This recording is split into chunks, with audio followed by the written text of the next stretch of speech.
Zach Lomax has been given permission to leave the club, the Dragons, next year. Front runner is reportedly Eels, but that has not been confirmed. What are your thoughts on this whole situation, Smithy? Well, there's been rumbles, hasn't there? Like, there's been rumbles since the start of the year with Zach Lomax being shifted to the wing instead of his favoured centre position. And I think as soon as that move was made by Shane Flanagan, like we started hearing things through the news filtering through that, Zach Lomax was unhappy with that decision to move him into the wing. Didn't particularly want to be there. And, whether that was an opportunity, like, who knows? Like, he might have wanted out of the Dragons. And he's just seen this as an opportunity where, he's been moved to the wing, doesn't want to play there, and just thought, hey, well, here's my opportunity to move. But either way, we know that, it's reported he's on a pretty good wicket. He's on, about 800,000. And, being on the wing, that's a big pay packet. So they've granted him an opportunity to leave. And you know what? Like, I actually don't mind it, Kempy. I really don't mind it. I feel as though, if you have players that are currently on your list and they have been quite vocal about not wanting to be a part of your club, then I don't see really too many positives in keeping them a part of your organisation. I just don't think it's a great thing for your club. I don't think it's a great thing for your team. I think they can create huge disruptions. So he's going to see out this year. That's what we're hearing so far. I think that's the report, isn't it? That the Dragons have said, look, you can leave at the end of this year. You're going to have to play out this year. The strange thing about it, right, is that there's been expressions of how he's not entirely happy about playing on the wing and all that sort of stuff. But his form thus far this year has been pretty good. Yeah. You know what I mean? Like he's actually putting all that stuff aside and performing on the weekend, which you don't see all that often when you have disgruntled players not overly happy with a certain position that they're playing, or maybe they've been relegated to the bench or at a club where they don't particularly want to be at. Their form reflects that entire situation off field as well. But for Zach, like he's performing as good as he's ever performed. Well, certainly the stats are showing that. Yeah, absolutely. Look, I have to be honest. I have to be honest here. Mm-hmm. Maybe Zach Lomax does want to leave, but I want to make a guess here. I actually think the Dragons already wanted to move him on. He's been really? I think so. I honestly think so. He's been on a big wicket for quite a while now. He'd already been sat down apparently by Flanagan and basically said at the moment, statistically, you're the 24th best centre in the game. Yep. I personally, if I had to make an assumption, I don't know this for a fact, I personally think that the Dragons are basically, they are happy with this situation. Yeah, okay. And I think that they looked at his contract and he reportedly is on a massive wicket, about 800K. And they said, look, you've been on that for 3 years. It hasn't delivered. The idea that this is just Zach Lomax, him instigating it, I actually think this might be a bit of a mutual agreement. They're both getting a feeling that this isn't working. Because, you got to remember, it was even at the end of last year, there was whispers that he was getting shopped around. And that was in the off season. So I think this is more of a mutual thing where Lomax can feel like he's on the outer, so he gets treated, a bit on the outer, which is normal. This is rugby league. This is, you'd be crazy. But also at the same time, the club is sitting there going, you're on 800K. Unfortunately, it just hasn't worked for us. I will say, it is interesting, though. When Benny Hunt wanted to go, it was like, no, sirree. Yeah, no way. No, thank you. That is not available. That is not on the table. So a lot of people that like to say, the player is always in the wrong in this situation. Benny Hunt, how could you? It's like, well, look at the difference. When a player is not what they want and he is on a bit too much of a wicket, it's very easy to get the deal done. Well, mate, that's what we spoke about that with the Ben Hunt situation last year, didn't we? Like we spoke about how he was quite vocal about not wanting to be there and wanted to release, but they were like, no, mate, no, you're staying. Because the club knew. Yeah. Like he was their best player. Yeah. He was their best player week in, week out. And the reason why, they won the games they won last year and even the games that they lost, they were in the hunt to win those games because of the way Ben Hunt was playing. So clearly it's a different situation. I think it's a great point that you make when I think it's a lot of the time it's when it suits the club, right? Absolutely. If they see a player where they've sort of they may have mentioned like, I don't particularly want to be here, or if there's an opportunity that comes up to move on, I'll take it. If that suits the club, then they're okay with it. We sent it last year, so they said no, honey, like you're not going anywhere. Josh Kerr, Josh Kerr moves mid-season. You know what I mean? Because they know that they've got someone to replace him. Whereas they go, well, who's going to replace Ben Hunt? No one. No, mate, you're staying. So it's most definitely when it suits the club. There's no doubt about that. But this is big news. I think for both parties though, like if it is the way you mentioned, it's a mutual sort of feeling where Zach doesn't want to be there. The Dragons are more than happy for him to move on. I think it's great that they have come out and now that everyone knows what's going on. Okay, Zach's going to be moving. We can get on with playing our best footy for 2024. Fans are across it. Zach can go do his thing, and the Dragons can start looking for a replacement as well. Yeah, in saying all of that, I think this is great for both parties. I think that it's almost a similar-ish situation, obviously not as big, to the Luke Brooks situation where it hasn't worked. There's a kid with a bunch of talent that had all this pressure on him, and unfortunately, it just has not seemed to work. And both parties, I think, have to take blame for that because the Dragons have not been in a good environment for a few years now. And also, Lomax, if he's being honest, he probably hasn't put his best foot forward every single year either. Yeah. Because, ironically, when the most noise ever about Lomax has been made, he's actually playing his best footy right now, which would suggest that he had more in him, in previous years. Yep. Where do you reckon he'll end up, Smithy? Well, there's a number, like Parramatta's been tossed up. I think the Roosters have joined the race as well, I believe. So, the Roosters. Well, Suoli'i is moving on, isn't he, at the end of this season? So I think if Zach wants to play centres, that might be a straight swap there, straight in for Suoli'i, who's going to be moving on to rugby. So wouldn't surprise me. It really wouldn't surprise me if he ended up at the Chooks. Imagine they can find a way. Oh wow! They can find the way, the Chookans, to find some room for a player. Oh man! I think that you have to assume if he goes to the Roosters. I know this is going to sound silly, but you have to assume he'd take a pay cut. Like, there's no way he's going. I think he'd have to. Yeah, he'd be going on there at 400 or 500, I reckon. Yeah. So look, I think he'll probably end up at the Eels because they're desperate for an outside back. We got a text here from Dom. Sorry, Keeps, but I disagree. The Hunt and the Lomax situation is completely different. There's no half on the market that they could get, whereas wing is replaceable. There are good wingers everywhere. I think you kind of proven. That's what we're saying. That's what we've proven our point, Dom. When it suits the club, it can happen. When it doesn't suit the club, it doesn't happen. But you make a good point. There are, obviously people that can replace Lomax. But do you think that he could suit the Eels? Do you think that they should pay, quite a hefty amount for him, or do you think that he should be taking pay cuts if he is to go somewhere? Well, I don't know how many centres are on 800 a year. I don't think there's a I don't think there's a whole heap in the competition right now. Mate, I remember going back 10, 12 years ago, 15 years ago, centres were the big money was going to the centres. If you had an elite centre, a guy that played rep football, maybe playing international football, like they were big money players. But the way the game is played now, it's sort of the money has gone away from centres. It's now, particularly, I think the majority of your cap is spent on your spine. If you've got, a couple of giant front rowers, a bit of money goes their way as well. Even some quality back rowers get some decent money. Yeah. But I think the wingers and fullbacks, and I think it's just the way the game is played now, the current sort of climate around, the value of those players that clubs are placing on. I think that they're not getting the money they were getting. So I think maybe a Stephen Crichton would be, around that sort of.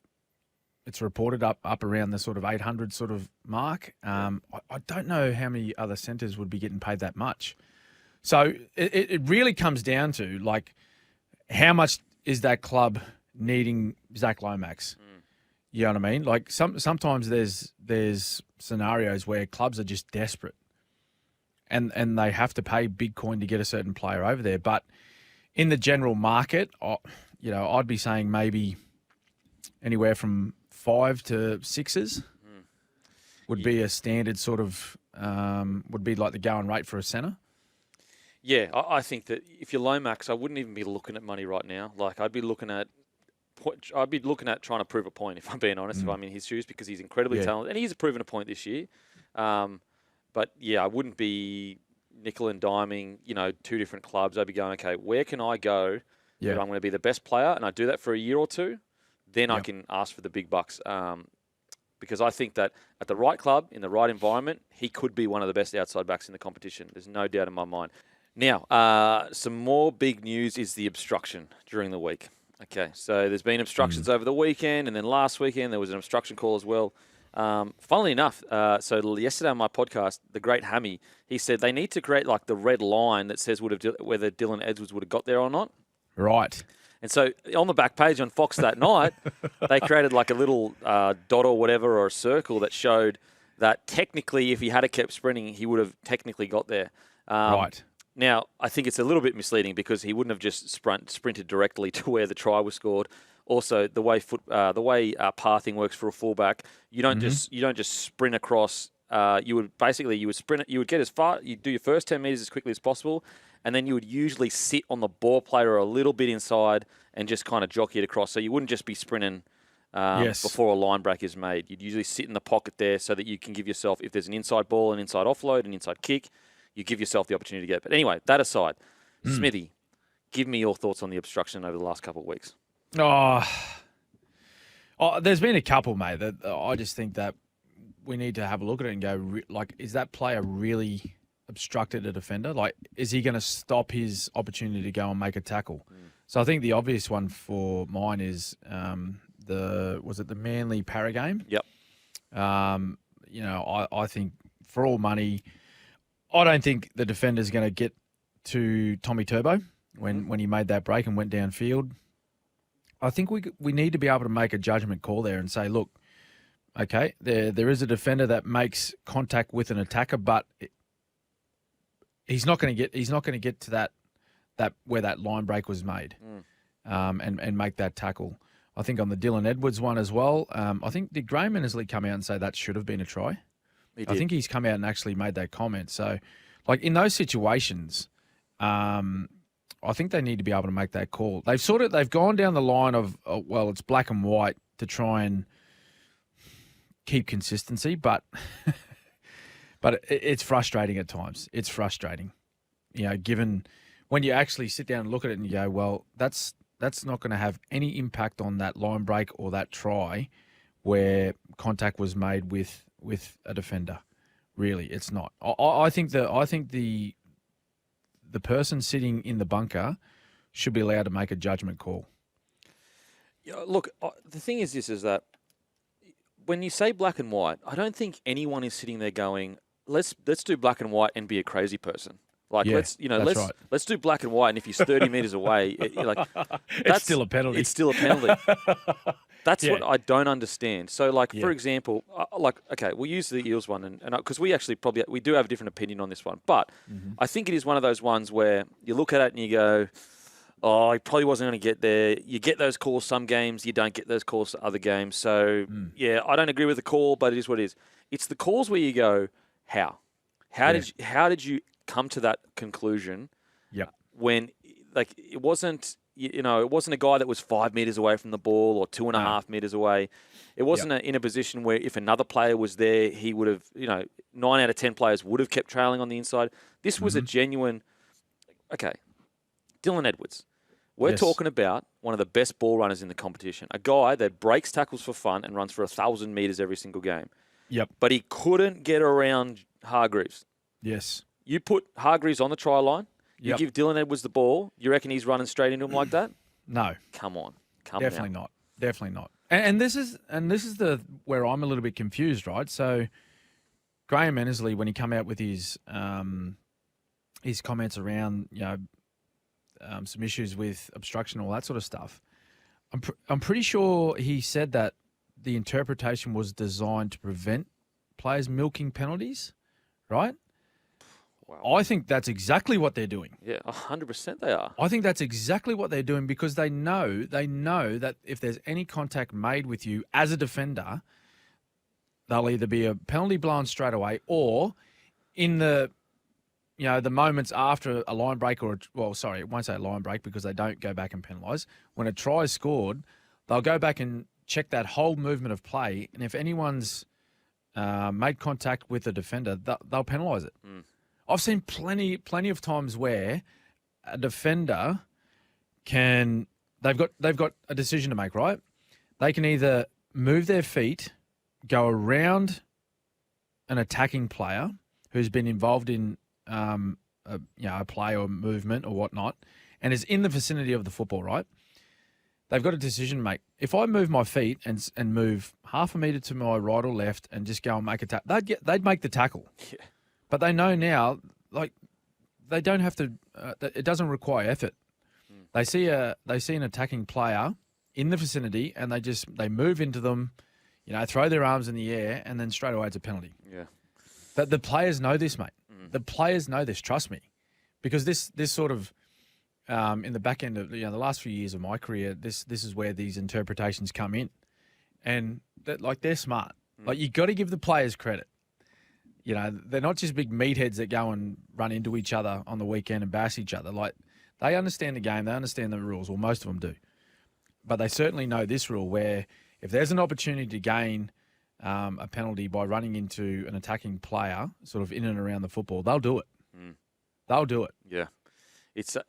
Look, this might sound a bit alarmist or extreme, but the problem is if you don't stamp this out now, the game will just it won't get ever as bad as soccer. But this is what happened in soccer, where now everyone dives. Like, you get touched and your leg is broken.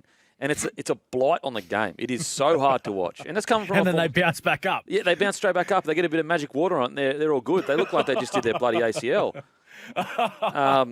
And so I actually think the game. I don't know whether they did this on purpose, but I actually think the idea that if you stay down, like with a head knock, you're going 15 in the bin. Or sorry, not in the bin. Sorry, to get your head checked. Yep. How often have we seen players jump back up now because they know if I fake and milk for a penalty here, then I'm going to be off the field for 10 to 15 minutes. Yep. And so I think that in these situations, it's one of those where we need to stamp this out before it gets so bad that we can't stamp it out anymore. Yeah. Because mate. Well, it's rewarding lack of effort, right? Yeah. Because they're taking the easy option. Like, they see the opportunity to get a penalty, they know it's there, so they just, instead of trying to make a tackle, they run into people and fall over. Yeah. There's no other way. It's the easiest way to explain it, and I think we really have to be careful with the way we're ruling them. And just quickly before we head to a break, why wasn't Hargreaves rewarded for getting through the line like he was told? That's the whole. They always tell him you need to get through the line, so he goes all the way through and gets punished for it. Caesar from right in front. Got it. Caesar's the moment. He kicks the field goal that puts the Tigers in front. He strikes it and drags it to the left-hand side. The West Tigers win. The Benji Marshall era is in full swing. What a win from the Tigers. I tell you what, Warren Smith, what a call. Caesar hits it. He seizes the moment. Are you kidding? Are you kidding? Do they have these little one-liners just ready to go? He's been waiting to say that for 15 years, I reckon. You reckon? Oh, surely. Oh, man, you don't just pull that out of the back. I mean, maybe he's just so good at his job. No, he actually is. He's good. Mate, what did you think about the incredible win from the Tigers and some of the players in that win? Oh, it's so good. Can I mention that I tipped them? Oh, did you? Or is that sort of like gloating a bit? No, you can. Listen, if I had tipped them, I would have opened the show with it. Yeah, look, I did tip them. I thought it was a bit closer than what I thought, actually. So, for them to win in that fashion was big effort. And, and that's what it was, mate. It was off the back of plenty of effort again. It looks like they've got a good understanding of the way Benji Marshall wants them to play. So, like, their style of footy. And they have a go, mate. They have a go. And I think there's a couple of other teams in the competition, they could look at the Tigers right now and they could take a few lessons off them on how to win footy games. It's not all about, it's not about having, the big name players and on paper having the strongest lineups. It's all about how much effort you put into your match. And no one's been better, I reckon, over the last couple of weeks for the Tigers than Nappy Coruscant. He's been so good, and it's great to see him playing the way he's playing, and he's pretty much just playing with an attitude of, boys, just follow me. Just follow me in, do what I do, play with that same sort of mindset that I'm playing with. But, look, it was a good win. Great, Easter Monday matchup. What a match it was. Big crowd, moment to finish. Gutho, the king. Here was your moment to shine. Oh, no. Poor fella. I did feel for him. Like, I know he's kicked goals in the past and he can kick goals. We've seen him kick them from all over the park, but that's a great example, Kempy, of a guy who's not a regular kicker, who probably doesn't, put in the amount of time that a regular kicker would during a week. And in that moment, like, that's a big moment. That's a lot of pressure. If you're not a regular kicker and you're kicking sort of, 100 footies a week at goal during practice, and obviously you get a few shots during the game, but if you don't put yourself in those situations at training, more times than not, it's not going to go over. You know what I mean? Like, it's just, you could see, like when he was lining up, he had a big smile on his face, and that was probably trying to hide how nervous he was inside. Yeah, I reckon. Yeah. And I felt for him, mate. Like, it was an ordinary strike. Probably a lot of people sort of had a bit of a chuckle when he hit it, but great. But mate, Tigers, what a win. Benji doing some great things for the Tigers, and they look up and about. It was really great to see. Yeah, the Gutho kick. It was in one of those spots where you can almost over-kick it, where you strike the ball too hard. And you can, like, hook it back into your left rather than, hitting it cleanly and just almost trusting your strength of boot to get to make the distance. Oh, mate, it was a shank. Yeah. It was a shank for all money. For all the golfers out there listening, it was a dead set shank. Poor Gutho. Oh, man. I will say, from a perspective from a rugby league fan, it was good that the Tigers got the win. So, you've taken one for the team, Gutho. You've taken one for the team. Yes. And they're in the top 8, mate. Mate, good on them. And like, look, is rugby league a simple game to win a premiership? No. Is rugby league a simple game to be a good NRL side? It is. Like, it really is. Run hard, tackle hard, and you'll land yourself in the middle of the table most years. Yep. Yeah, absolutely, mate. Yeah. I think, that's Wayne Bennett, right? Yeah, it really That's Wayne Bennett. Like, look, who's sitting on top of the table right now? The Dolphins. Like, you know what I mean? That's all they do. Yeah. That's his message to them. No matter who they're playing, no matter where they're playing, that's his message. Run hard, tackle hard, work hard for your teammates. That's all they do. Yeah. So, and I know they've got the bye. Can I open a can of worms here for all of our listeners? What's doing with the buys? Hate them. What are your thoughts on buys? Well, the points. They're part of the comp. We need buys, but 2 points, really? I don't understand. Mate, get rid of them. Like, apparently there's some reason why you give 2 points but not, but it makes it so much simpler just to go, you know what, no points for a buy. Everyone has the same amount of buys, don't they? Yeah.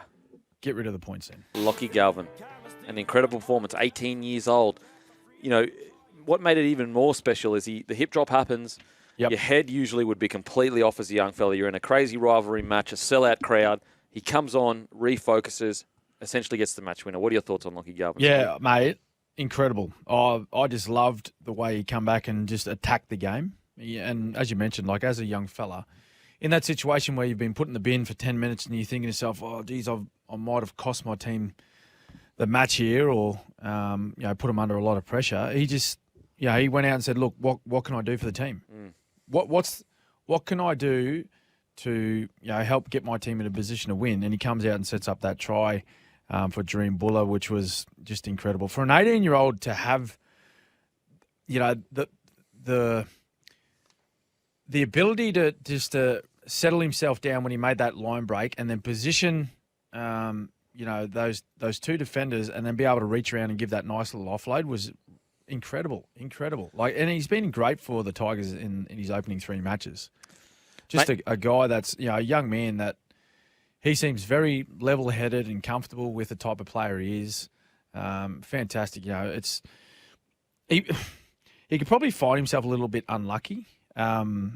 He's spending a couple of weeks on the sideline because it wasn't like your typical hip drop, was it? They were. It was always, they were stationary, and he did. I'm sort of contradicting myself a little bit here.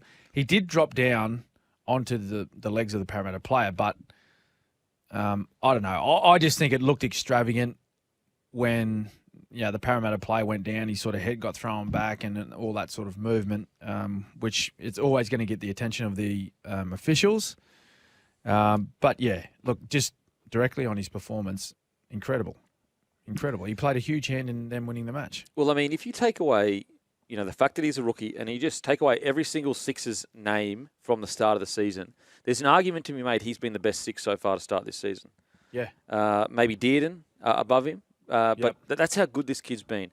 Now, there are whispers. So Luai's coming to the club. So, and they've got, they've got Bud Sullivan. They've got Fainu, also a really good young fella. They've got Aiden Caesar. Do they even have money to keep him? I hate to say this, Tigers fans, but he's going to be demanding big coin. Yes.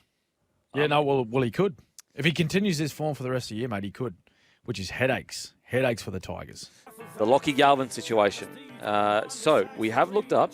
It says he's reportedly signed till 2026. Now, the concern will be is that he's obviously going to be worth way more than what he is signed on to 2026.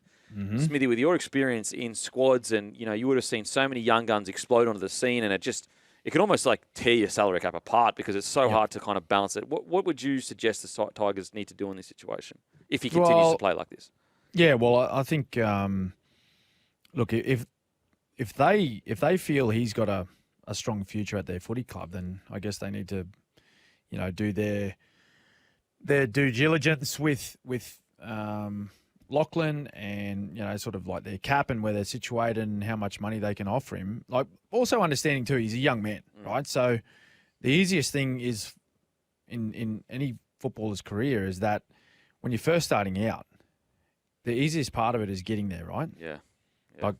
Like I'm not saying that, you don't have to put in an extremely large amount of work to get into the NRL in the first place, but getting to the top is easy. Maintaining that level is the hardest thing. Yeah. So whether they see, an opportunity for him to be able to do that at the Tigers, that'll determine, sort of what money they're going to pay.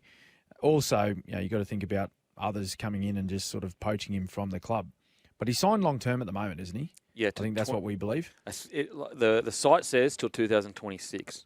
26. So, that's obviously, great signs for the Tigers. But there's no doubt, if he continues on this path that we're seeing him in the first 3 weeks for the rest of this year and, the Tigers play, they play finals footy and he's a huge part of it. There's no doubt that his management or his agent will be knocking on the door of the Tigers CEO saying, well, let's have a discussion.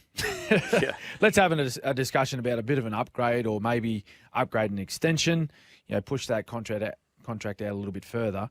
But, I guess looking at their squad, they do have a number of players that play in similar positions. So you've got Luai obviously coming next year.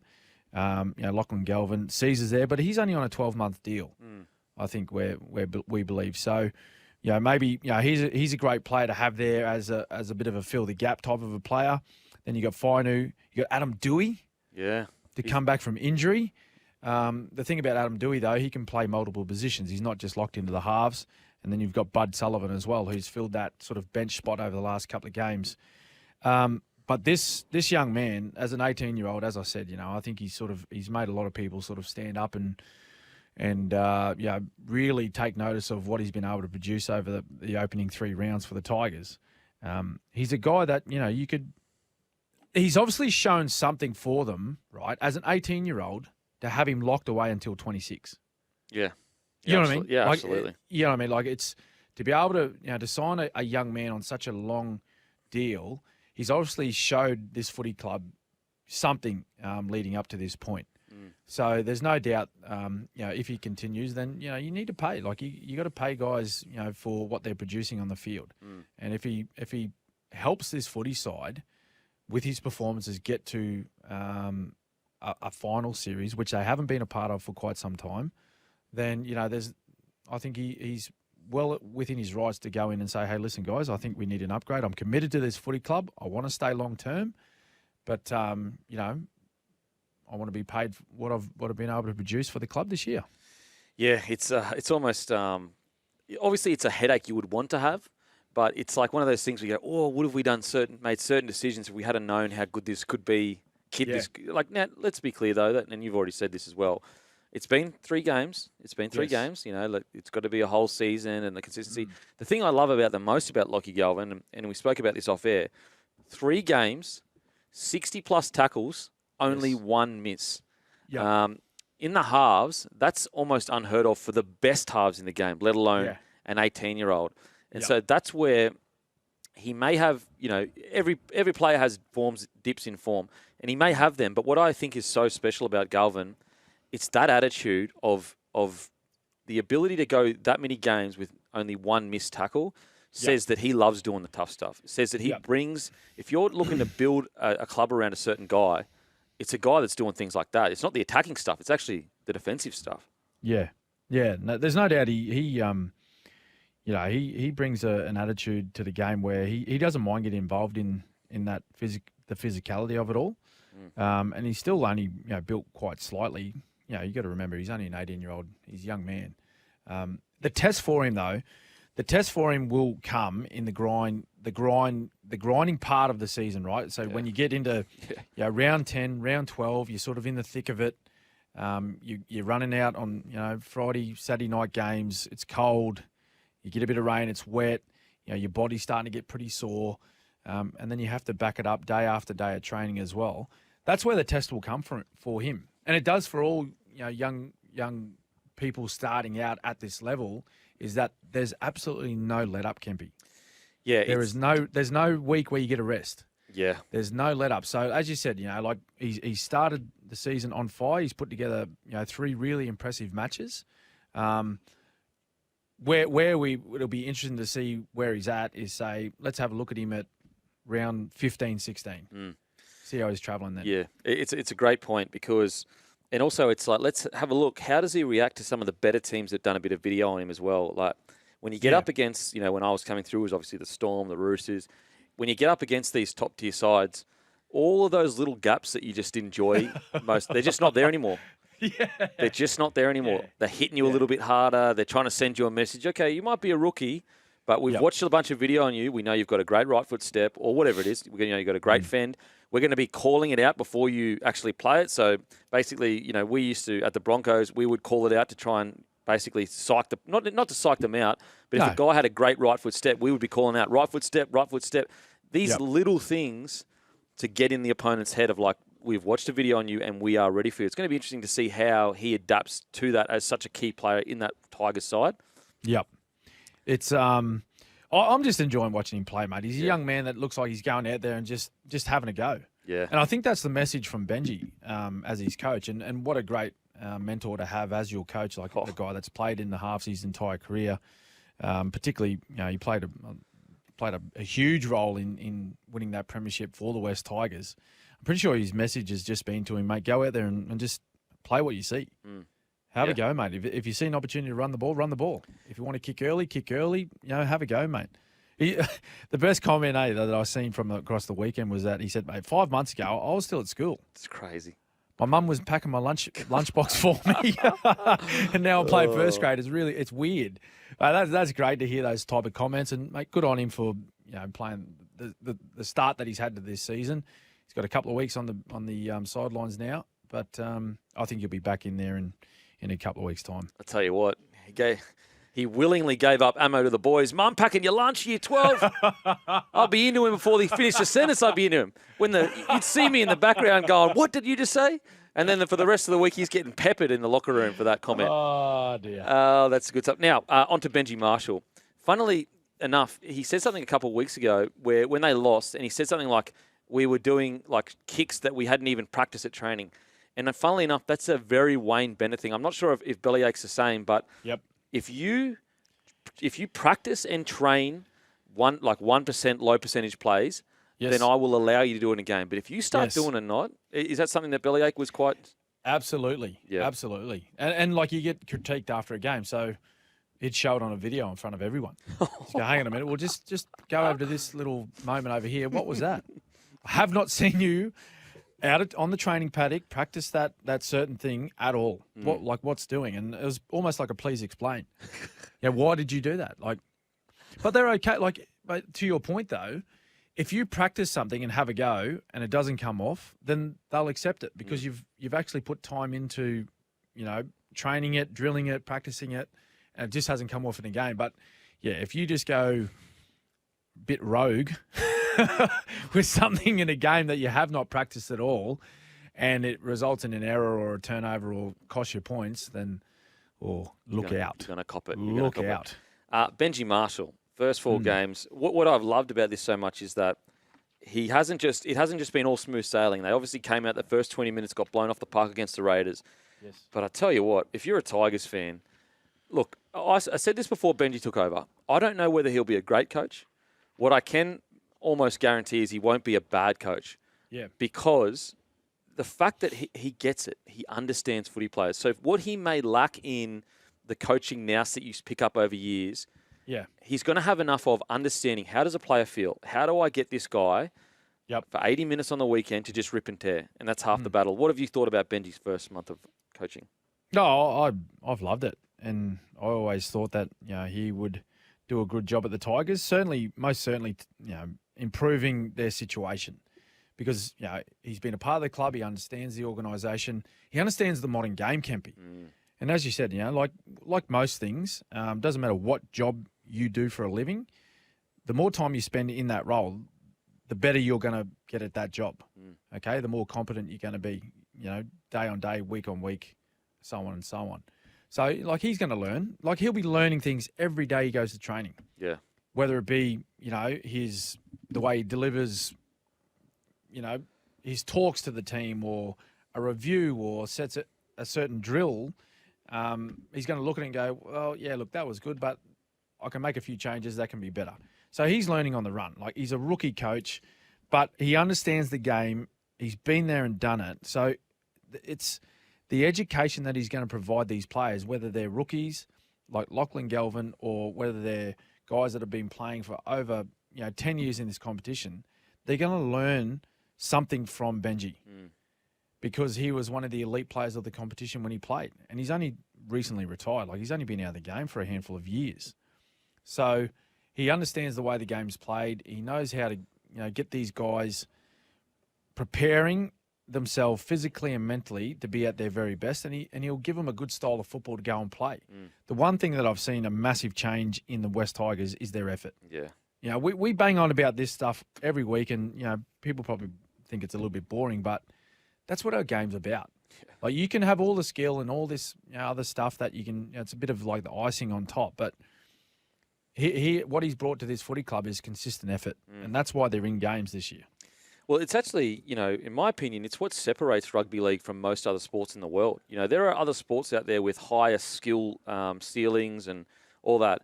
What rugby league has is, it's similar-ish to boxing of this question of mental toughness. How are you? Okay, NFL's a great example. There are a lot of athletes in NFL that would be great at rugby league. Athletically, they would be incredible. But what's the one question that would be asked was, could they play 40 minutes straight in the tough stuff, all the contact, whether they're a winger or a front rower, they've got to take big hit-ups, get tackled by, all that kind of stuff. So that is really the point of difference to rugby league to a lot of other sports is the mental toughness side of things. Yeah. No, he's doing a great job, mate. The interesting thing, I heard, game day, he goes and plays golf. Love that. Can we confirm that, please? Surely you have a game with him, Can we get someone to confirm that? Well, that's why I want confirmation, because if I'm ever in Sydney and I'm calling a Tigers game, I'm going for a game of golf with Benj. Surely. Morning of. Oh, Benji, stop Benj, can you text in, please? Benji, if you're listening. Well, not if you're listening. I know you're listening. text in, where do you play, what time, Smithy will meet you there. No, but a great way to keep the mind free, right?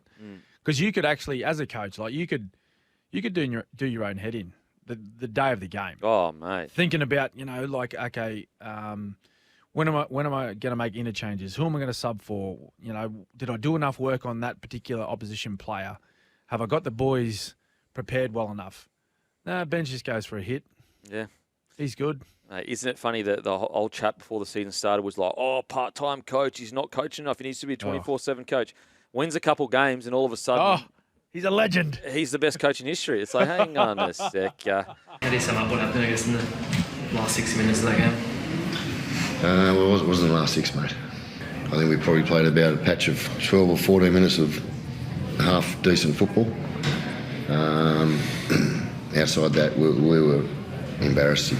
It was awful. And we've worked too hard in the off-season. That's not us. That is definitely not us. Ricky, Matthew Timoko was solid down the edge there. How did you kind of see him in sections? Nobody was solid tonight, mate. There wasn't a player in our team that was solid. Don't be giving praise to people who don't deserve it. Holy heckers. That's vintage Ricky Stewart. We love it. Get into him, Stick. Oh, yeah, Stick. Don't let him get away with that, Stick. That is great stuff. What type of feedback would they have got, you reckon? In the sheds? Mate. All-time spray, you reckon? All-time spray with that video session. Oh, my God. It's either all-time spray or just, like, silent treatment. Yeah, I'm not mad. I'm disappointed kind of stuff. Oh, no. What hurts more? It's the disappointment one. I'd rather a revving because you go, yeah, you know what? You're right. Let's do it. Disappointment one, it's like, are we ever going to talk again? Am I getting released? What's happening? They keep you guessing until Monday morning. Yeah. Am I playing first grade next week? Yeah, absolutely. Oh, yeah. Okay. No, they weren't good. And they let me down the tips. Yeah, me too. I'm throwing that in too. Like, come on, boys. I tipped you 18-0 up. How do you lose that? Stop playing. That's how. There's actually been a bit of Kevin Nangama's come out of this one, a bit of dramas. Okay. So the team have lodged an official protest or complaint yesterday, arguing Sharks trainer ran through the line of sight of Jamal Fogarty as he lined up a late second half conversion. Smithy, what do you reckon? Should kickers be getting put off by people running past them? Oh, I don't think they should be allowed to in the vicinity, mate. Not at all. And I know there's been some talk around, was it last year, maybe year before, Parramatta trainer running in front of the posts when Nathan Cleary was taking a kick goal. They got fined $5,000 for that one, Parra. And as a guy that kicked a few goals, I would suggest that a trainer running past you when you're approaching the football to come in and kick for goal would be more distracting than the guy running past the post, because when you're coming in to kick a footy, you're not looking at the post. You've done your setup. You know it. You've looked at the post. You've lined the ball up. You know exactly where you're going to be kicking the ball. You're on your approach to the ball to kick it. Your entire focus is on the footy. What's going on at the post is you're oblivious to it. Yeah. I haven't seen many kickers come in and kick a ball looking at the post. I don't know. Have you seen any, Kenny? I think Gutho was looking the other day. Sorry, Gutho, mate. I'm sorry. Oh, no. I'm sorry, bro. Mate, Gutho, we regularly have Gutho on this show. You've just... Oh, no. Gutho. We might be banned now. I'll send you a case of bloke beer, mate. I'm sorry for that one. It came too easy. It came too easy. I had to put the content first. I apologise, brother. No, look, I think trainers, if they're out on the field with the footy side, with the team standing behind the try line, they should remain there with the team. If they're going to come back, they should be in no way, shape or form be moving around the goal kicker at all. Yeah, look, a bit silly from the trainer because it's just like there are about 1,000 cameras. Yes. Yeah, whether it's deliberate or not, it might be an honest mistake, right? Yeah. It might be an honest mistake. But you just can't be in there. Yeah. You just cannot be in that vicinity of the guy coming in to kick a goal. Now, I mean, could you – look, I'm just going to throw out there, could this also be part of the obstruction drama? He needs to work on his line running. Yes. Could that have been – could they video refed it and been like, that's an obstruction for the kicker? Yep. Should have sent it to the bunker. 100%.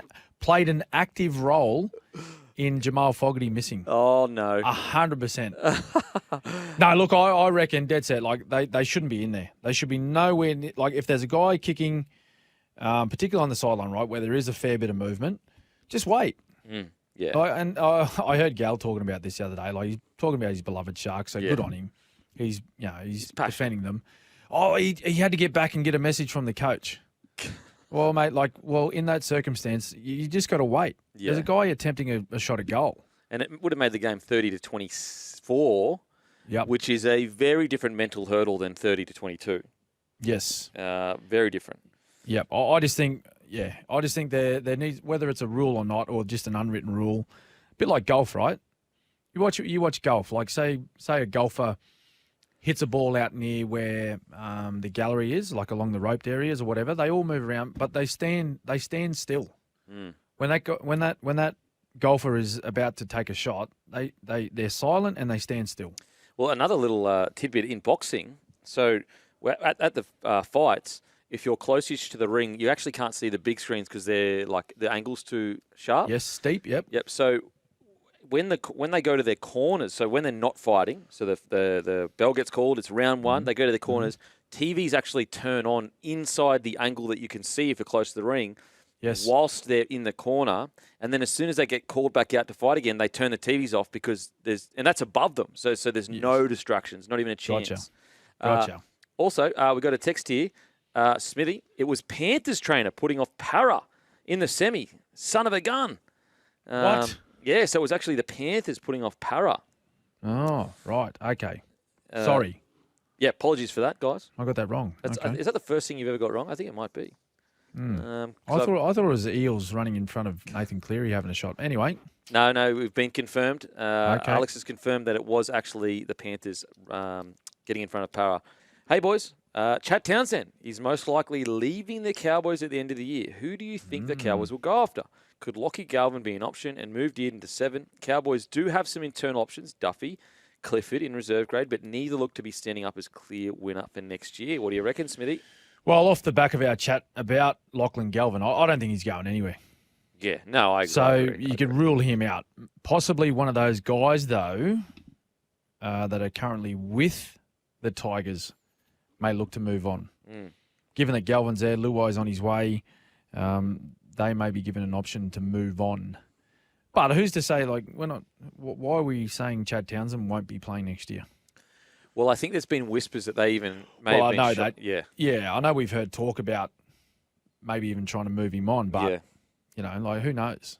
If they go on to play finals footy this year and get close, well, that could change very quickly. Very, very... it's very true because, if they go on and kill it and you've got Townsend and Dearden, why would you let Townsend go? Yep.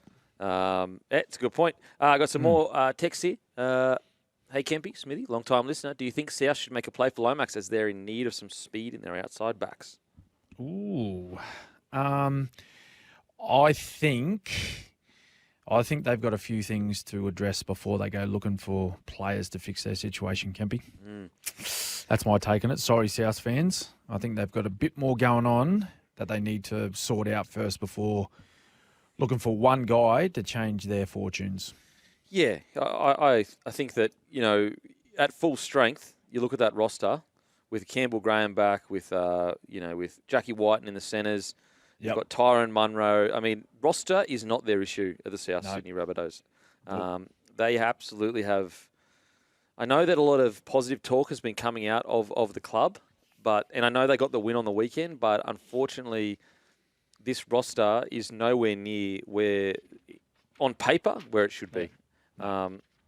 If anything, I would say they probably short a few big boppers in the middle, and not necessarily big boppers, sorry, some explosive forwards in the middle of the field. I think that if you were looking at roster, but outside of that, I agree with you, Smithy. They are light years away from having to recruit. It's internally that needs to be sorted. Effort areas, it's turning up and doing the 1%. I mean, to be fair, you could take a lot from the West Tigers right now. If they were playing like the Tigers right now, they'd probably have won a few of those games that they lost. Yep. Well, that's that I was talking about earlier about a couple of sides in this comp. Taking a few lessons from the West Tigers. That, like, on paper, there's like South are a great example. You look on paper, you look at their list, it's a much stronger list than the Tigers. But they're just playing a style of football that holds up in this competition, whereas the Bunnies, they're playing a style of footy at the moment that, what they're doing is putting pressure on themselves. They're not holding on to the ball. They're lacking a bit of effort at times, and they're struggling to win footy games. Like, they just snuck past the Bulldogs on the weekend. With all due respect to the Bulldogs, they're a team that are trying to build. I don't know if they're in the frame to be a part of a premiership this year, or maybe even not to play finals. So they only just held on, the Bunnies, against the Bulldogs. So there's plenty to work on for that footy side. Yeah, the Rabbitohs, I just, you take out all of the stats and you can look at this and the completion, which definitely all relevant, absolutely all relevant. But what I want most out of the Rabbitohs, I just want to see a reaction. I'm not seeing an energetic reaction to the situation that they currently find themselves in. I'm not seeing a side that is urgent to right wrongs. I see a side that kind of is going out there going, oh, it's not as bad as, we'll just go through our systems and our plays and we'll be able to get through it. Whereas, you look at a lot of clubs that bowed out last year or when they have years where they bow out and it's an extremely disappointing year, you look at their first few rounds the next year, usually they're coming out absolutely guns blazing. I mean, look at Manly. Very disappointing year last year. Yep. They have, obviously they've, struggled a little bit last. They played, really poor in the weekend. But their first few rounds, they were out the blocks. Look at Cowboys, out the blocks. Para Eels, out the blocks. So that's the thing where I'm like, is it urgent enough internally as to what is happening, or are they saying to themselves, "It's all good, we'll get through this"? Anyway, got some more text here. Afternoon. Question for Smithy. Big Nas, what's going on? The media is suggesting he's on the outer. The rhetoric out of the Storm is that he is down on fitness due to a hamstring injury, which disrupted his preseason. He will play reserve grade again for the Bears this week after being named in their New South Wales Cup side. With Storm not being the biggest pack, I'm sure the club won't be wanting to let Big Nelson go. More so after penning a new deal, 4-year deal last season. He's too important. Stormy Daniel from Prairie Wood. Yeah, no, he just signed a new deal. It's a long-term deal as well for Big Nas.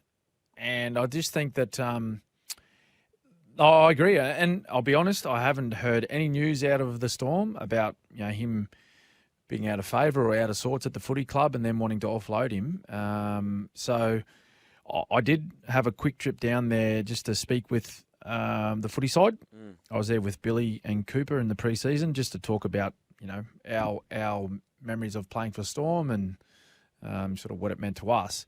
And I did notice that Nelson during that period was not training with the main group because of a hamstring issue. So that they are on the mark there. They're not spinning any sort of any stories or lies about what his preparation has been like. It hasn't been ideal in the lead up to this season. He has had some hamstring issues. The build up for him for this year, particularly for a big man, it just wasn't adequate enough for him to be in first grade to start the year. And he wasn't playing footy in the first couple of rounds. He was still trying to get the hamstring right. So he needs to be able to build up some fitness, get some proper game time in him before going into playing in the back in the first grade side. I do agree with the lack of size at the Melbourne Storm at the moment in their forward pack. They've got some wonderful players in their forwards, and they work extremely hard for one another. But you do need a little bit of size. When it comes into those big matches, playing against the big teams, you need a little bit more than just great workers and effort. You need someone that's going to bend a line and create some opportunities for guys like Harry Grant, Jerome Hughes, and Munster and Pappenhausen to do their thing, right? So I don't think they can afford to lose Nelson. But I think where the Storm have spoken about where he is at the moment with, he's returning from injury, spending a bit more time in reserve grade, I think that's pretty much on the mark. Yeah, it's a kind of as a non-Storm, a Broncos fan, first of all, thank you for not playing Nelson. But it does seem interesting. Like something doesn't feel right. Not to say that it isn't true that obviously he has done his hammy. Obviously, he's getting match fitness. But I think that it's one of those situations where I just watch this space. I think because I wanted to see how he comes back. Because he has been so vital to the Storm for the last few years that it's genuinely like you almost can't put a price on it. And so if the Storm are to go on a big push this year, they're going to need Big Nelson back. I think it is a big story to watch to see how he does come back, how he goes in reserve grade. Because, the Storm with Nelson, the current Storm roster, the way you guys have been playing, I know, you dropped a game against the Knights, but you're missing key players. Mm-hmm. With Nelson in it, I mean, that is good. Yeah. Like really, really good stuff. So I will be watching the space. If we know anything, guys, obviously we're going to tell you that, but I personally haven't heard anything either. I've heard the exact same thing, that hamstring. Also got to remember with a guy like Nelson, big bodies are different to smaller guys like myself or even Smithy. We can usually hit the ground running pretty quickly. Big bodies. I mean, look at Taumalolo at the moment. He's playing reduced minutes because of a long-term injury. Knee issue. A knee issue. You've got to be really sure because they're almost like big Ferraris. Like if a small thing goes wrong, a lot goes wrong. So anyway, cannot wait to see. I tell you what. Do not feel sorry. I mean, I do feel sorry for the New South Wales Cup bloke. He's probably worked 45 hours on the tools. He's going, you know what? Yeah, get to play with me, mates. He's going to rock up and go, oh, my God, I've got to tackle Nelson all day. The Broncos are hosted by the Storm. Cam Munster returns. Hughes returns. Christian Welsh returns. Wishart to the bench. Pezzett to the reserves. But the Broncos have named to debut Ben Tekora. Now, for the listeners, Ben Tekora is 122 kilos, 205 centimetres, which is 6'9". Oh. He was born in Queensland, born in Brisbane, so he's eligible to play for Queensland. And he is debuting, and I think he's 19, 20 years old, so he's still very young. So he'll be debuting. But Smithy, how do you see... also, Williston misses the game due to a concussion suffered at training. But how do you see this... game playing out, Smithy? So Ben Tekora, officially largest man in the NRL. Officially the tallest man to ever play in the NRL. That's just... Well, Campy, you were talking about the reserve grade player taken on NAS this week. What about these boys in the purple? Harry Grant. Oh. Got to stand in front of Ben Tekora. Oh. And what's crazy is he's actually substantially taller. So this is from random stats guy on Instagram. At number 1, Ben Tekora, 205 centimetres. At 2, Morgan at 201. At 3, Mann 201, Parsons 201, Dane Tilse 200, Clemmer 200, Dom Young 200, Solomona 200, Kane Evans 200, Saab 199. So he's actually 4 centimetres taller than the next tallest bloke to ever play. Oh man, how do you tackle someone like that? Yuck! Just get the leg or jump up top and try and drag him down? What do you do? Oh, imagine the knees in your shoulders. Oh, yuck. No. Oh. And to be fair, he rips and tears. Like he isn't a guy that sits there and relies on his size and I was big coming through the grade, so I'm just going to be lazy. Yep. No, this young fella, he has a red hot crack. But how do you see this game playing out, Smithy? Big one. Well, the big in. Let's go the big in first up. Cam Munster. He's back. He is back from the slip in the shower groin injury that he's been dealing with over the opening stages of the season. No, look, it's a long. He's been battling this groin issue for a long time now. The slip was legit when they had their preseason game in Fiji. Just aggravated the injury more. It's put him off. So great to see Cam Munster back. One of the big profile players of our game, and everyone loves watching him play. He's very unorthodox, his style. So he could come up with anything in this game. Jerome Hughes back as well, which is fantastic. I really feel he is the man that decides how well they play, Storm. Yeah. But they got great workers in the middle. They got some classy outside backs and the key position players on top of that as well, with Pappenhausen and Grant. But I think Hughes is the man. Hughes is the man. So if he's on his game and he's kicking well, he's taken on the line with his running, he's got a great right foot step. When he's on, the Storm play well. I think Hughes has been great this year. Really, really good. I thought he was a bit quiet last year. If I'm being honest, I think most of your key players were a little bit quieter than what we know they can play. Yes. And Bellamy has come out and, basically said that. He felt that, key players weren't probably at their best. Yep. It's a scary prospect when you really, I think for a period there, and look, granted, you still finished third, which is incredible. But I think sometimes, because it's in Melbourne, we forget this is a spine of Harry Grant, Munster, Hughes, and Pappenhausen. We haven't seen that on the field together for quite a while. I think Melbourne are going to win this, and they're going to win it by a little bit of a score. Sorry, Kempy. Smithy. Sorry, Kempy. Look, Mate. I know your boys. I know your Broncos boys. They had a lovely win, okay, last week against the Cowboys. But mate, let's be honest, Cowboys were no good. Look, I haven't seen their back three drop so many balls, in a long, long time. Like Drinky couldn't catch a ball to save his life the other week. Poor old Drinky. And I mean that with the utmost respect. They put down 5. They put down 5 balls, their back three, and the Broncos scored 3 tries off the back of 5 of their errors. So if I was the Broncos, I wouldn't be getting too carried away. I don't think Kev will get too carried away with that win, because I think he'll understand, the situation of the game. And look, I'm not taking anything away from the Broncos. They played a style of footy that's very different to what we've seen them play over the last season in particular. And I think that change was made particularly because they had no Reece Walsh at the back, right? So they didn't have his blistering speed to be able to create opportunities, overlaps on the edges. They played a more direct style of football. Now, I think that's a great sign for the Bronx, because I think their early matches up until the weekend, I didn't take a lot of confidence out of the way they were playing, right? But they simplified it. They played more direct. Reynolds' kicking game was incredible. They're going to need that again this weekend. But the way they're going to face a side that are going to give you much more resilience in defence than what they've seen on the Cowboys on the weekend. And I'd like to think that the Storm, they're going to complete a lot higher than 62%, which is what the Cowboys dished up last week. Now let's get on to Bulldogs take on the Roosters Friday, 6 p.m, 5 p.m, Queensland, Core Stadium, live on SEN with Jimmy Smith, Tim Manor and Brett Camorley. Team news for the Doggies. Adokar out with concussion. Wilson starts on the wing. Preston Moran out. So is Josh Curran joins the starting side.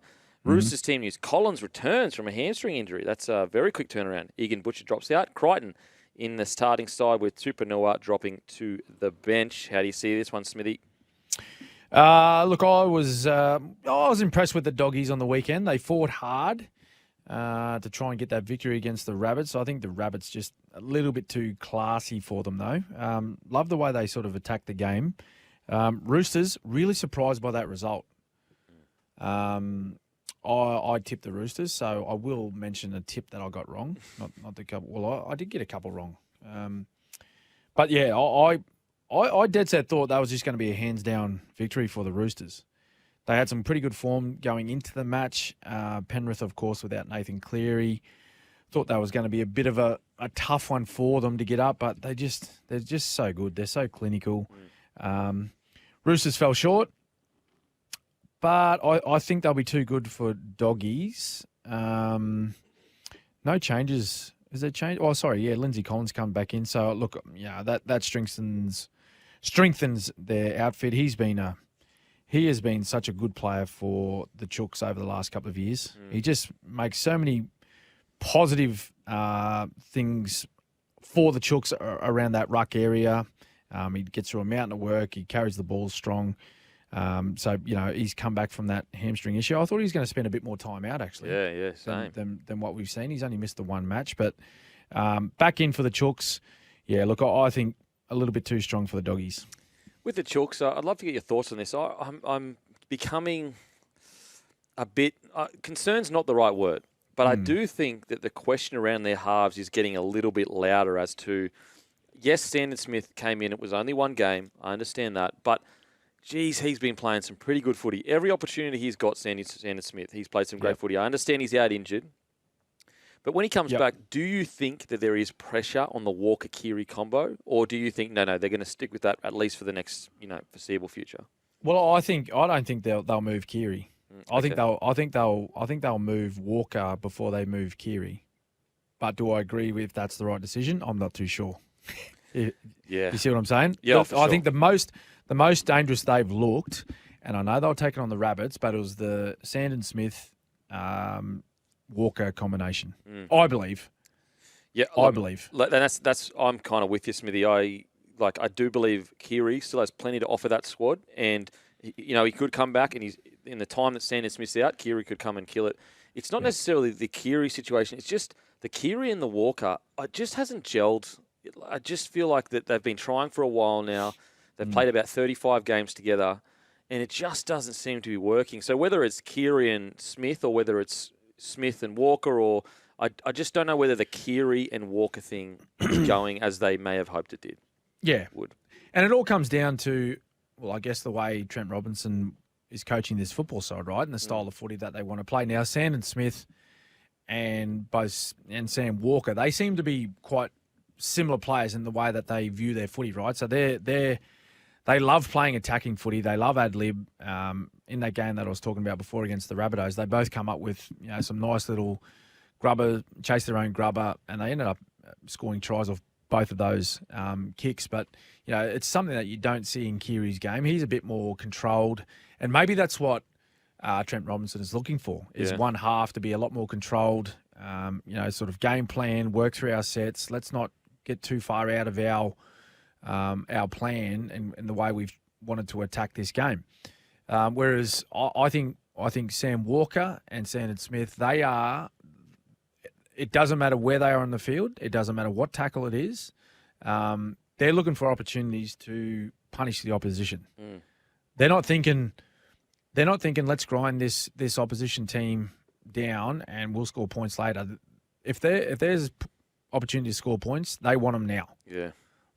They're happy to put in a little grubber, chase, crossfield kick, whatever it is on play 2 or 3. They're happy to throw a cutout pass inside their own 20 if they think that they can make a line break down one edge. They're the type of players that they are. And so I guess what it comes down to is what style of footy does the coach want this footy team to play? Is it all-out attack where they could possibly score 40 points every time they play? Or is it a bit more controlled where, there's a little bit more consistency about the way the team's going to play? Now, I guess that's the way they got to decide, is what combination is going to serve our football team best? Is it all-out attack where, it can be a little bit hit and miss, but it's risk for reward, right? That style of footy. If it comes off, you can score a lot of points. Yeah.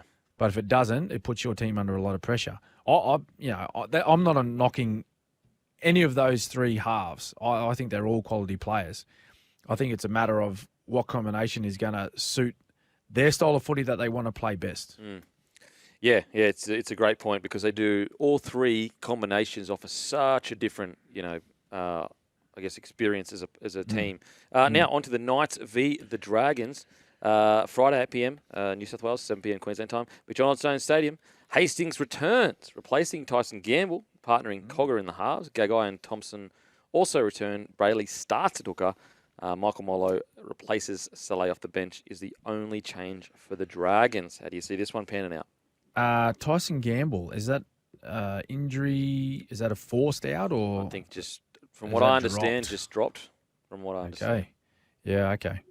Well, that was when Jackson Hastings was left out. I think a lot of people were thinking, well, should that have not been Gamble and not Hastings originally, right? So Jackson Hastings finds himself back in the footy side. Look, they went down to the Warriors on the weekend. I thought they put up a brave effort, man. Got to be honest. Like Kalen Ponga, how good is he going? Like, I know they haven't started the season all that well, the Knights, but he is having a red-hot crack for this footy side. Yeah. Like on the weekend, what do you have? A couple of line breaks, 2 line break assists. He ran for, 200 metres? Did he get 200 metres? There's a great matchup between him and Roger, but, I think he's certainly holding up his end with his performances. Look, I like the Knights in this one. I think their form line, they come up against a good side in the Warriors. Travelling over there, that's always pretty tough getting over there. It was a close game. Dragons, look, they had a win, but you got to start taking in these form lines, right? So they had a win. It was against Manly. I haven't seen Manly play so bad in a long, long time. Yeah. Couldn't hold a football. Yeah. Could not hold a football. Wow. They showed some glimpses at times. Tommy Turbo, he had a nice touch early to set up that first try. Like, it was a lovely ball that he gave for the first try. But haven't seen him play as bad for a long, long time, Manly. So Dragons, they got away with that one. But I think Knights at home, mate. Yeah, even though, the Knights played a good Warriors side, I still am a little bit concerned that the season's getting away from them. Now, you look at their next month or so, it's a very winnable next month. They could go 4 from 5 if they play really good footy. So we could be sitting here in 5 weeks going, you know what? What we're even worried about. Everything is fine. They can push for the top 4. But right now I look at the Knights, and if I was to go, okay, what's my expectation for them this year after the first 4 rounds? Before the season started, it was they could genuinely push for the top 4, top 5. Now I'm saying their expectations should be top 8. So I guess this next month of footy is season defining for the Newcastle Knights, and that might be an obvious thing to say because you're getting into your round 10s or so. But I think that if they can't manage to pull it together now, it's going to be very hard to pull it together round 15 and go on a crazy run like they did last year. Those things they're not regular. They happen once in a blue moon. So it's really important they turn up against the Dragons and get a really strong, confident win over the Dragons. And I agree with you, mate. How good has it been, KP, just mature into a leader and realising that, he is really the barometer and the only way they're going to move forward as a team. Yeah. Yeah, look, as I said, he's holding up his end of the bargain as far as, leading this footy side around. He just needs some other people to back him up. Yeah.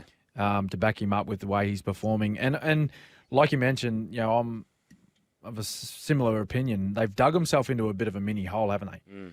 Like they won from the first 4. They really need to win this match. They have to. They have to have a mindset of, like, we're winning this match no matter what. Like, we just got to go out and get it done. They've got to back themselves against St. George, who have been up and down. They've had, this is a footy side that have had 38 points scored against them against the Dolphins, right? So I'd like to think that the Newcastle Knights players, that they've got a pretty positive outlook on this match. They need to attack it in that same fashion. And it is, mate. Like, now with that ordinary start, it's an ordinary start, one from their first 4. They need to look at the next, sort of month where they take Dragons on this week. They then have a tougher task against the Roosters, but then they got the Dogs and the Dolphins. They need to be looking at, winning, 3 of the next 4, would you say? Yeah. To really get their season back on a bit of a, sort of even keel. Then they've got the Warriors and then the Tigers. So you'd be saying basically out of the next 6 games, hopefully 4 from 6. 4. You'd have to say, and then if that's the case, then they'll be sitting inside the top 8 most likely. They can make a run towards that top 4. Rabbitohs host the Warriors. Rabbitohs 10 news. Johnson out with hamstring injury. Isaac Thompson comes in. Shaq Mitchell out with concussion. Kepi back to the bench. Warriors 10 news. Charles Nugent-Klokstad named for the first time this year. Roger Tuivasa-Sheck goes back to centres. Tamade Martin replaces Luke Metcalf. What do you reckon, Smithy? Big challenge for the Rabbits here. Kempy, big challenge. Spoke briefly about them earlier about their result on the weekend against the Dogs, and just thinking, like they've just snuck past the Bulldogs. Very different challenge this week against the Warriors. Look, I'm going Warriors. I still haven't seen a whole heap from the Rabbits to get myself sort of, overly confident about backing them. Although I have backed them a few times this year and been let down. So I'm going to go Warriors. Interesting to see. Look, what are your thoughts on? I'm going to go just a little chat here quickly on the Warriors with Chance coming back. With RTS, playing the way he did on the weekend at fullback. We've seen him play fullback. I think he won a Dally M playing fullback. Would it be worth the Warriors leaving him at 1? Or your thoughts are, look, no, best option for the team. And then this is my thoughts. I think Chance plays 1 and RTS plays centres. But I just want to hear what you think, Kempy. Yeah, look, I understand. I'm a bit surprised at this, how this question is kind of almost exploded because it's like, hey, we all knew RTS could play like this. Like, this isn't a that's right. surprise. No. We were aware of it. And so, okay, here's some things where a lot of people are looking to go, okay, look how good he was. He was incredible. And yes, he was incredible. But you actually go and look at his stats and you go, okay, 283 metres, amazing. 29 runs, amazing. 103 post contact, 7 tackle breaks. All of this is amazing. But there's no try assist. There's no line break assist. And that's, I'm not trying to take away from his performance at all. What I'm trying to show you is there are different types of style of rugby league. So could he go back to fullback and win a Dally M? Yes, he could. Is that going to win them a premiership? If they are looking for a fullback that is going to be good out the back and create space for their outside men with good ball playing, then no, it's not going to be best for the team. No. So your best player in a position, if that's like that might be his best position for himself, but is it the best position for the team? Yes. At the moment, I don't think it is. You have to remember that the Warriors made a prelim last year with Chance at fullback. With no RTS. With no RTS. And so the idea that you just put the best players in their best positions, I just think that's... I just don't understand that kind of thinking, that it should be what is the best position for the team. Yep. Now, if Chance comes back and struggles, then obviously you can always move RTS back there. Yes. But I think with the game plan that the Warriors have, with an incredibly, I think it's the right side attack that's amazing. I mean, look, both sides attack is amazing. Yep. You want a fullback out the back that has an incredible 3-on-2 cutout pass or pass selection. And that's not RTS's strong suit. Even though he can do it, his strong suit is his ball running. You can still get that at centre. You can still get that at centre. What do you reckon, Smithy? Yeah, no, I made the point. I think it was early in the week. I was talking with Brandy and Vossi Monday morning, and I said, well, look, if you put this scenario in front of Roger and said, listen, mate, you play number one and you win the Dally M in 2024, right? But if you play centres, you won't win the Dally M, but your team will play in a grand final or possibly win a premiership. I can tell you right now which one he'll pick. Yeah. He'll take centres every day of the week. So at the end of the day, it's about squad makeup and what's best for your 17 moving forward. It's not about, putting a guy at fullback and because he could possibly be the best player in the comp. At the end of the day, it's a team sport. Yeah. It's about getting the best result for your team. And I believe Chance at one and Roger in the centres. Like, he's been unbelievable in the centres. Oh, mate. You know what I mean? Arguably one of the best centres, period, so far this year. Yeah, form-wise and numbers. So, look, I think leave him at in the centres. Chance back at one. I think they're a strong outfit. And I think that the positive is at any time during the year, if Chance isn't working, you can put him back there. You can just put RTS back there. Yep. Okay, now let's get on to the next game. I've also got the Warriors winning this match. Seagulls versus the Panthers. DCE break the club all-time appearance for 310th game, passing Cliffy Lyons, unchanged from loss to Dragons last week. Fisher Harris returns from injury, and Maverick Guy drops out after his debut last week. How do you see this one, Smithy? Look, they need to bounce back big time, and because they are coming up against a team that just don't play poorly. They do not play poorly. They got beaten in round one against the Storm 8-0, but that's probably that's the most average performance they've had in a long time. They dropped a fair few balls. It was a little bit muggy and a bit sort of slippery. The Storm put a few down as well, but Melbourne had to come up with a miraculous, Herculean defensive effort to win that match. I don't think they would have lost to any other team in the competition on that night. And last week, without Nathan Cleary, they just went about their business. Yeah. It's just incredible the way they turn up and play at the same high standard every week. I've got Panthers winning. Fisher Harris back in, massive in for the reigning premiers. Big congratulations to DCE. We can't sort of gloss over that too quickly. He will become the all-time leader for appearances for the club, going past Cliffy Lyons. Other names to mention there, mate. Steve Menzies, Anthony Watmo, of course. Desi Hasler, who's now coached the club as well a while back. Tuvey, Brett Stewart, Stevie Maddai, the list goes on. Well done to DCE for becoming the all-time appearance holder for the Seagulls. Will that be enough for them to get up, though? I don't think so. I think Penrith will win this one.